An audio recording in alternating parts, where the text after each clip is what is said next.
Algerian French writer Albert Camus. Please listen to this very carefully. Do not walk in front of me. Do not walk in front of me, as I may not follow. Do not walk behind me. Do not walk behind me, as I may not lead. Just walk beside me and be my friend.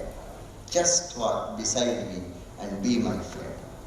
Therefore, the young graduates shall resolve to live a life of glorious involvement and participation. Wish you all the best.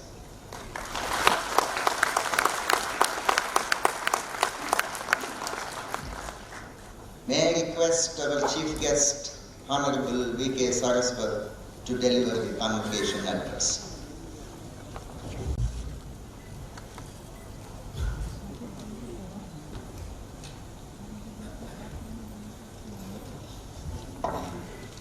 Very good morning. I greet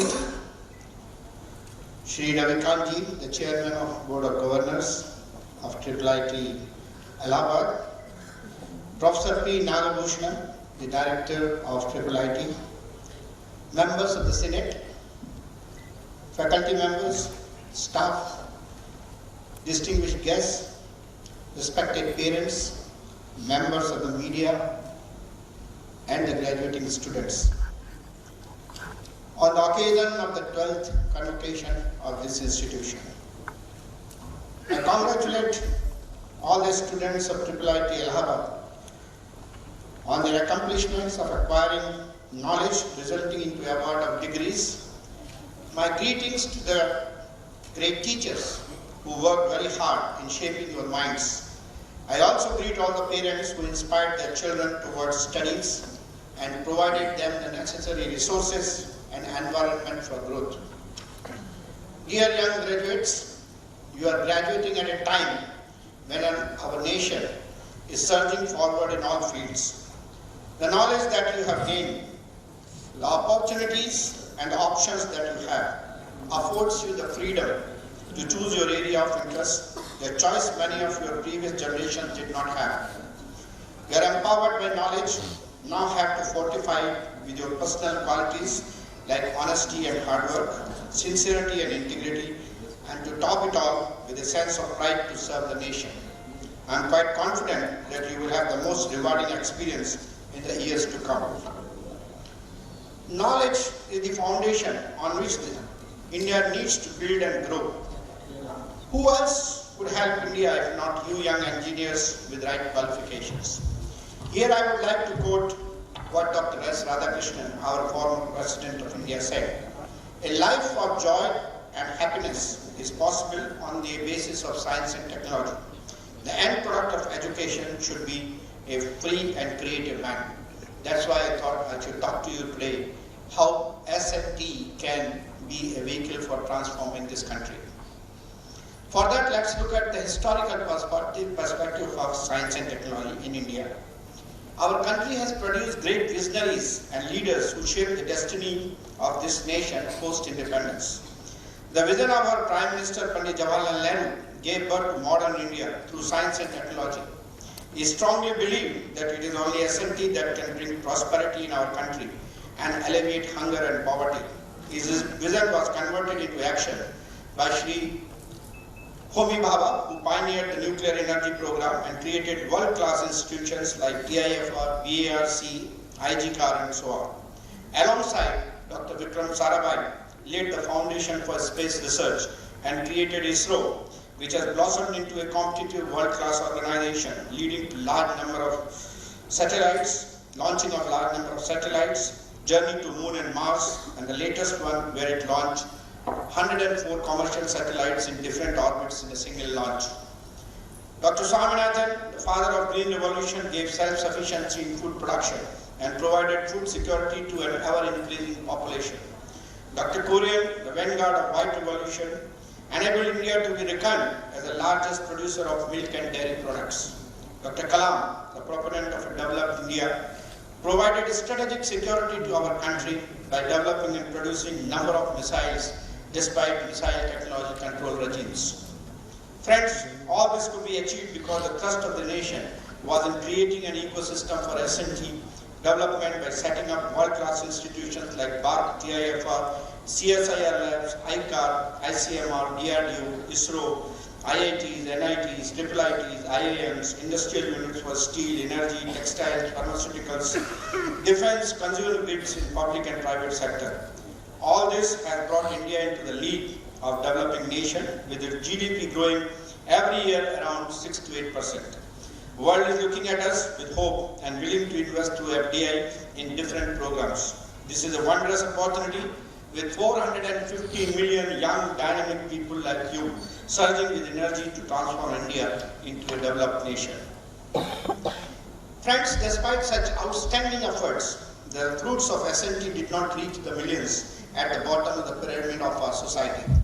As a result, 300 million rural Indians live below poverty line today.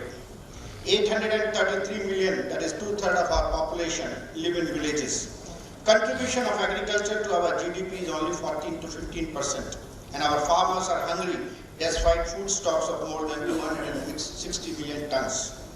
42% of our children under 5 are underweight and malnourished. Infant mortality is 44 children in 1,000, which is highest. And India is facing an urbanization at an unprecedented scale.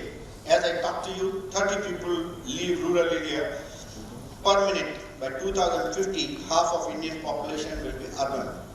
300 million people still do not get electricity. So that is the scenario despite so much of progress through S&T. As a nation, we aspire. As the citizens of this country, we aspire. What do we aspire? We, the people, would like to be citizens of a united and vibrant democratic country that is self-confident and is strategically, physically, and financially secure.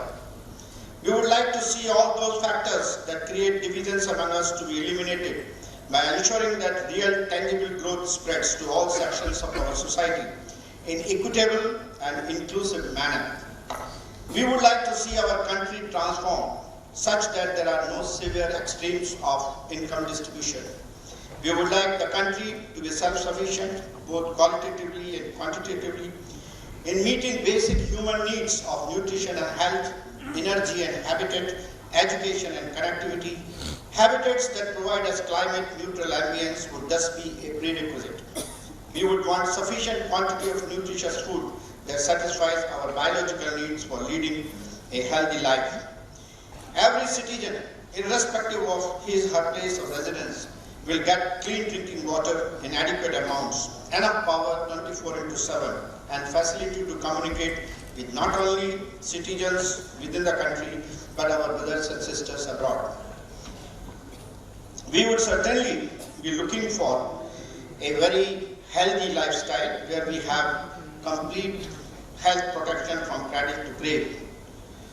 I would like to mention that we would like to live in a clean country with pride in our natural heritage, lead the world by reconnecting with our ancient wisdoms, carve out a niche for ourselves on the global stage, and thereby contribute to the resolution of urgent global problems. There is a road, there has to be a road for transformation. And what is it? Our Prime Minister said very aptly. He said, it is our scientific capabilities that will determine our ability to overcome challenges which lie ahead in areas such as climate change, clean energy, environment-friendly technologies, water management, affordable healthcare, food security, biotechnology. Solutions must be found in timely manner and then must move out of laboratory quickly and find wider acceptance. There is a futurologist by name Scooter who had come out that there are 9 to 12 big disruptive technologies which are going to make a change, and our country is going to get revolutionized if we use all of them. They are big data, automation and artificial intelligence, Internet of Things, MEMS and electromechanical systems, nanomaterials, biotechnology, terahertz imaging, advanced energy systems, production and storage, additive and 3D printing, and so on. He predicts that big data will be a 50 billion industry by 2017. We are already seeing it happening. Automation and AI are starting to get introduced in consumer goods, and this is already about 205 billion industry. He believes that by 2020, There will be 22. There will be a network of 50 billion connected objects, and this would contribute a whopping about $2 trillion. MEM sensors and actuating devices are important building blocks of cyber physical systems. Miniaturized devices are already transforming the medical world as well as industrial diagnostics. Nanomaterials are revolutionizing the sensors, structures, electronics, and so on. Market is more than $25 billion. Biotechnology is revolutionizing agriculture. It has advanced to such a point that crops are able to be developed that are drought resistant and have better vitamin content and salinity tolerance. This technology will make highest impact on the second green revolution to get rid of the problems of hunger in the world. Terahertz imaging extends sensory capabilities by moving beyond the realm of human body. Communication in this frequency range will provide very high bandwidth for transmission of zettabytes of data through 5G and photonics-enabled networks. Advanced energy storage and generation is the need of the hour for ever-expanding population of world, which has been expanding needs of energy. Besides newer battery technology, green energy producing systems like solar, wind, bio, ocean, hydrogen, etc., cold fusion power may become a reality. 3D printing is making tremendous strides and contributing to smart and advanced manufacturing of products using different materials, namely polymers, metals, ceramics, tissues, and so on.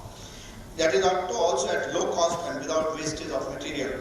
It is already a 20 billion market and growing at a CAGR of about 35%. Now let's look at how do you transforming work and empowering people with these disruptive technologies. For this, India has launched major programs to take advantage of these disruptive technologies and bring millions of people out of extreme poverty. These technologies can help productivity, improve efficiencies across major sectors of the economy, and radically alter how services such as education and health care are delivered.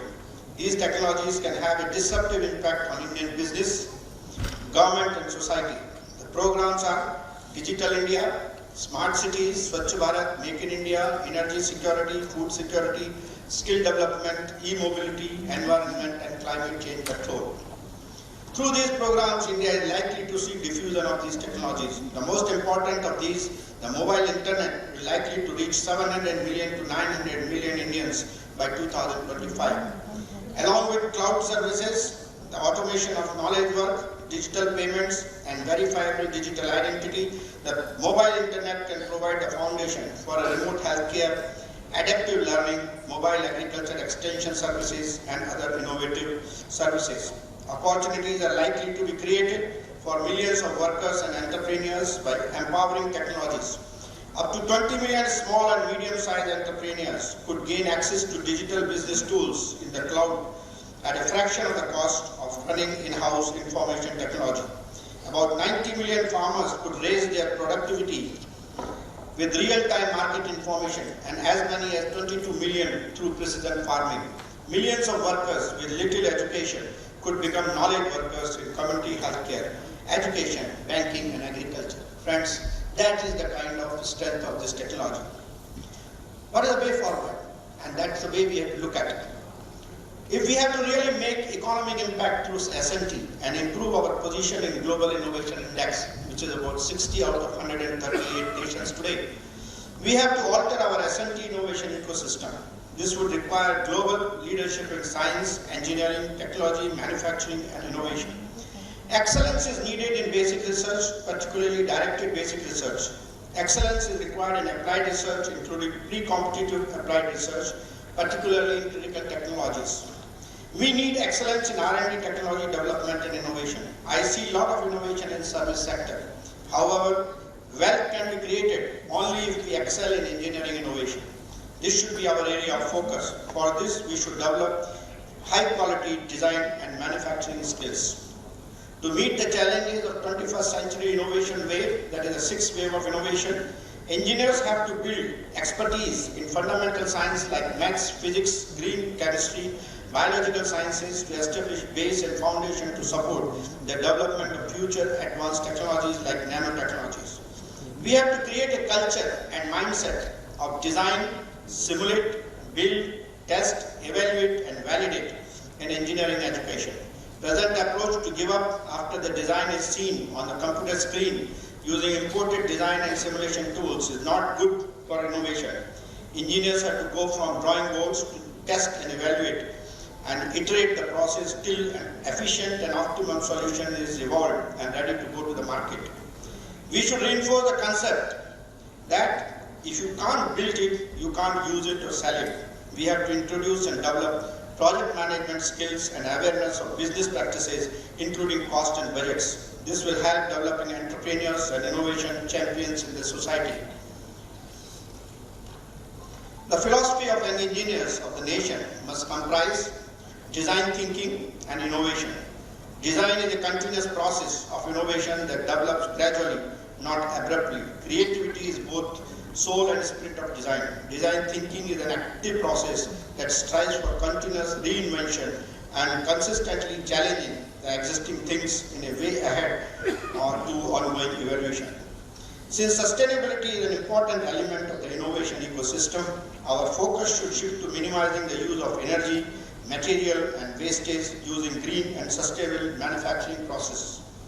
We should shift to circularizing the economy through repair, reuse, reduce, remanufacture, recycle, recovery process. In other words, we have to change the trajectory of our R&D from purely generation of knowledge to generation of value. Innovation without value addition is useless. Synchronizing the efforts of academia, national laboratories and industries will be most essential in the ecosystem. Only when this symphony is played, nation will sing the songs of growth and happiness and the world will recognize us as a great nation. Innovation ecosystem should be supported by government 100% during the phase of basic research and translational research. However, startups, incubators, accelerators, angel investors should start funding during the translational phase and set up companies when the innovation process has crossed the valley of death. Every academic institution, national laboratory should have a value creation center to support this transfer of innovation from cradle to market and reduce the technology gap between industry and academia.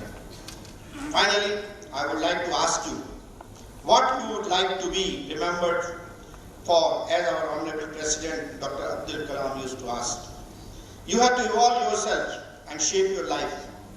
You should write it on a page. That page may be a very important page in the book of human history. And you will be remembered for creating that one page in the history of the nation. Whether that page is the page of invention, the page of innovation, or the page of discovery, or a page of creating social change, or a page of removing the poverty, or the page of fighting injustice, or planning and executing missions like networking of rivers. I am sure you would like to do something different out of the box. What are they? We can suggest some missions. Will you be remembered for visionary action for the nation like Professor Vikram Sarabhai, Homi Bhabha, Satish Dhawan or Dr. Kalam in the field of space science, nuclear science and defense science? Will you be remembered for introducing new industrial systems like 4.0G products which represents convergence of technologies? Will you be remembered for creating a company which finds place in the top 100 of the Fortune 500 companies from India? Will you be remembered for creating smart villages by providing urban amenities to the rural areas? Kalam used to call it Pura. Will you be remembered for creating second green revolution? Will you be remembered for modernizing of SMEs through application of ICT and innovation? Will you be remembered for discovering or inventing a high-temperature superconductor? Will you be remembered for developing most efficient energy production and storage system and usher hydrogen economy in the country?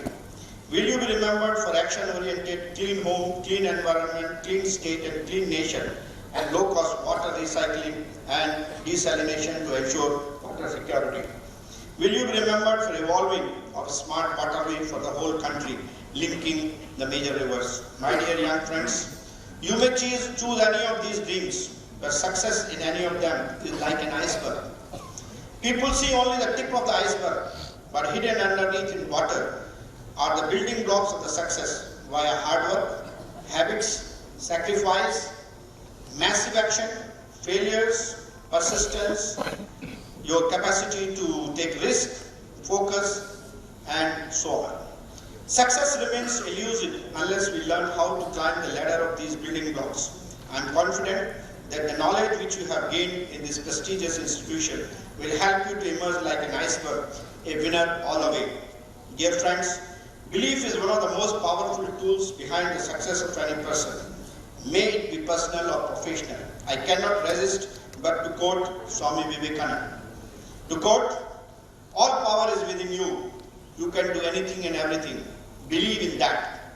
Do not believe that you are weak. Do not believe that you are half crazy lunatics, as most of us do these days. Stand up and express the divinity within you. He also said, this life is short. The variety in the world is transient. They alone live who live for others. The rest are more dead than alive. So friends, let us all live for the growth of our nation and welfare of our countrymen. Once again, let me congratulate all the graduating students of IIITA Allahabad. My greetings and best wishes to all of you for success in all your missions. May God bless you. Jai Hind.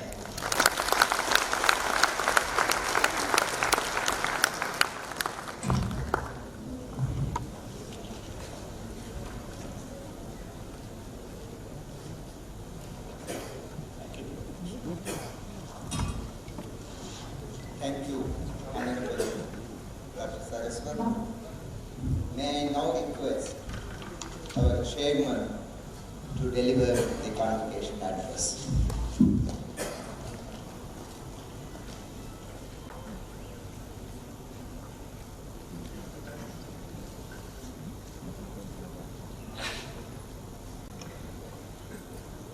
Padma Bhushan Dr. V.K. Saraswat, the chief guest, Professor P. Nagbhushan, director, members of the board and senate, faculty, staff and students of the institute, graduates and their families, distinguished guests, ladies and gentlemen. It gives me great pleasure to welcome you all to this 12th annual convocation of the Indian Institute of Information Technology, Allahabad. I, on behalf of the board and on my own behalf, congratulate all the graduates for their degrees and awards and wish them all the success in the future endeavors. It is a great honor indeed to have Dr. Saraswat amidst us on this important occasion. Dr. Saraswat has had a very distinguished career leading up to reaching the position of the Chief Scientific Advisor to the Ministry of Defense and the Director General Defense Research and Development Organization.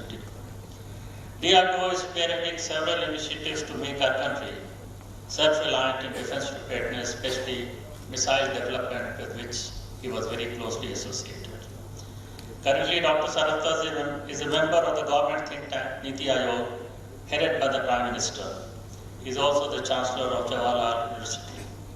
Sir, I would like to thank you very much indeed for your extremely illuminating address and very comprehensive view of the role of technology in the future of our country. I appreciate greatly the advice that you have given for us to go forward. I also welcome Professor Nagbhushan, who joined as the director of your institute in May this year. It is commendable that Professor Nagbhushan, in a short period, has familiarized himself well with the affairs of the institute and has started moving it towards becoming a center of excellence. Two initiatives are noteworthy. First, the establishment of centers of advanced research in two important areas, namely machine cognition and machine intelligence, and second, machine intelligence for healthcare. Second is the initiative to encourage younger faculty to incubate startup activities independently as well as in cooperation with industry and corporates. A lot of what Dr. Saraswat mentioned and also touched upon by Professor Nagbhushan, I think both these initiatives that we are talking about and we are going forward with, especially in healthcare, I do believe that it can cause a very revolutionary change in the country if we put our heart and soul to it. I'd also like to use this occasion to thank Professor G.C. Nandi, who held the fort valiantly as the interim director for several months. Thank you, Mr. Professor Nandi. In the last 1 year, your institute has continued to forge ahead and its progress has been duly recognized, as has been already elucidated by our director. It was placed at 11th and 12th positions respectively in India Today and Outlook surveys. In QS University World Asia Survey, it was also ranked at 11th position. Demand for students is robust, with already 200 students having been placed successfully in dream round companies at an average package of 12.5 lakhs per annum. Our faculty has published over 150 papers, 36 of them in very prestigious journals. We are also participating in several projects sponsored by the Department of Science and Technology, the Government of India. Your institute has also started the initiative to grant seed money to faculty to work on frontier of areas of information technology. Proposals are vetted by a committee and approved by the director. So far, 10 proposals have been submitted and 10 have been approved. Several faculty members have been invited to speak at national and international fora. Many are actively participating in the GYAN initiative of the government. Many students have distinguished themselves in competitive contests. To name a few, Shivam Abhilash and Pratik Bangalore were awarded the IIIE Computer Society Richard E. Melvin Scholarship given to only 40 students worldwide. Apurva Srivastava and Srikanth Malviya were awarded the second and third rank respectively for the live project done in the 8th IES and LP at IIIT Hyderabad. Vishnu KS became Gift Hub Campus Expert, the only one from India amongst 20 worldwide. Saptak Sen Gupta won Best Educational Hack Award in Science Hack Day, India. 12 students were selected for the Google Summer of Code and 11 distinctly qualified for different on-site regional contests of ACM ICPC. So my congratulations to all these students. I would like to take this opportunity to touch upon two items, namely financial independence and the impact of current industrial revolution on future of work and society. Aiming for achieving financial independence is the necessary goal about which I spoke about last time also. The HRD Minister has personally emphasized that we need to move quickly on this front. We should take a target of 5 years for becoming financially independent, at least for our revenue expenditures. We have to raise considerable resources, which will be possible only if we meet two conditions. That is, one, to become the center of excellence in required areas or areas that we have chosen to be in. And number two, to take responsibility of marketing our competencies to the government as well as to the corporate sector. And here we can seek advice of Dr. Saraswat in this connection as to how to do it with the government. Now I will touch upon some things which actually were comprehensively dealt with our chief guest, Dr. Saraswat. Robotics, artificial intelligence and digitization and their impact on future of work and society. The world has entered perhaps the most disruptive phase after the First World War, after the first industrial revolution. Artificial intelligence, robotics and digitization are unleashing transformative changes, both good and bad, and redefining the future of work itself, or the nature of work, as to how it is going to be in future. And unprecedented improvement in productivity nearly double or treble of the previous periods. Massive reduction in cost, higher and more consistent levels of quality and reliability, and faster and cheaper fulfillment of delivery of goods and services are some of the major benefits accruing to us. However, we will also witness many adverse consequences. There is likely to be massive reduction in jobs